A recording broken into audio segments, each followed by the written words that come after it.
I didn't have like a troublesome childhood. A lot of my friends, they do things that aren't legal, drugs and criminal activities and things, and it's not positive, but I'm lucky enough that my friends kind of saw, okay, this gaming thing is doing pretty well for him, and they kind of made sure I stayed on the straight and narrow. If it wasn't for gaming, I might have gone a different way.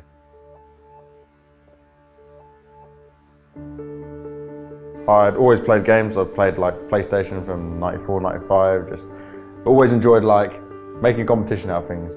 But in 2003, I found Counter-Strike and it just grasped me completely. There was a very little internet cafe, but they had 4 across the UK.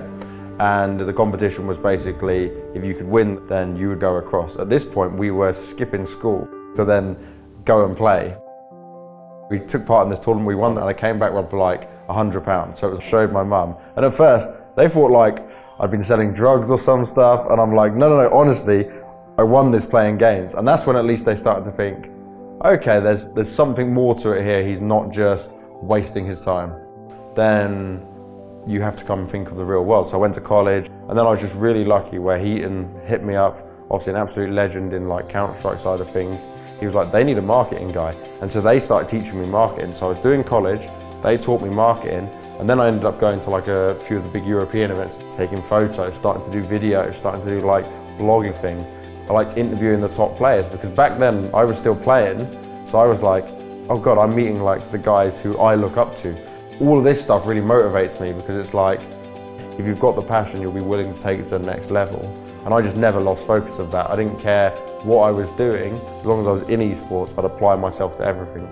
Even with commentating, I just kind of fell into it. Counter-Strike Go came out, people were like, oh, okay, there's like a lack of commentators. This is before like Anders and Semler even commentated. It was myself. I did the first commentary with Pansy, who obviously now a huge name in ESL, and we used to get like 500 viewers, and that was like you'd be the top stream on Twitch kind of thing.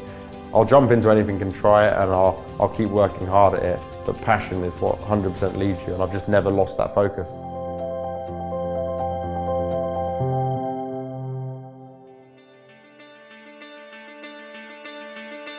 Since having my son, things have got real difficult. He came 8 weeks earlier than expected, so he went on an incubator, he was in intensive care. I was just supposed to be doing an event around that time. I had to cancel that, and obviously cancel an event last minute in esports, you get really frowned upon. I love esports, I've given my whole life to it, but I've got a son now, he has to be the most important, his well-being has to be the #1 priority. But the main thing is a lot of fun. Like on my stream, people hear him cry, he has his own emotions, so people who subscribe to the channel get to post that when they hear him cry. We bring him on every now and again. He sits on the sofa with us, watches streams and stuff. And then Unikrn approached me. It was, okay, your whole family, so that's my son, my missus, and my son, he's not even a year old. We're gonna move you all out to Berlin, we're gonna go and put on this show, we're gonna make something great esports related, and we want you to head it up. And to me, that's a no-brainer, but I had to think about my family as well. So me and my partner Gemma, we've discussed it over and over again for different companies. It's always been, no, it's not worth it. No, we're not going to do it. But with the Unikrn one, it was like, okay, this is real. And I like the fact actually of Harvey being able to speak English and German. I wasn't thinking about career and stuff when I'm younger. I'm thinking for him well, if he can speak 2 languages straight away, that's going to be really good.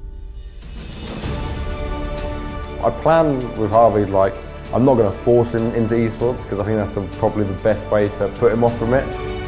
Yeah, I think I'm going to let him choose what he wants to do, but you've got to say he's probably going to go down the same route.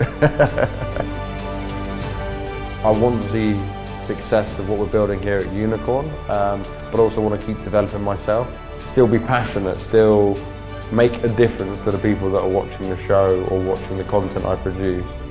Esports is pretty much everything to me. Now we've all committed to it. I can't wait to get started, and the future is just bright and really positive.